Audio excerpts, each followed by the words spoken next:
Rád bych vás přivítal v centru Blovic, kde se nachází bytový dům s komerčními prostory, který je určen ke kompletní rekonstrukci. Jedná se o zajímavou investiční příležitost, pojďme se na to podívat. V přízemí objektu se nachází 3 komerční prostory, největší z nich jsou rybářské potřeby, ve kterých se právě nacházíme. V bytovém domě se nachází 5 bytových jednotek. Aktuálně jsou pronajaté, ale jsou určené také k rekonstrukci.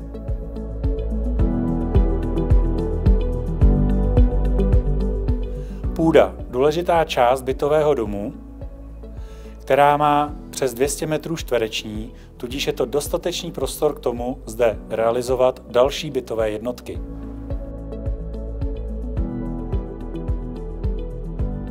Celý objekt je zároveň podsklepený a ve sklepě se nachází vrt, který může sloužit jako zdroj vody.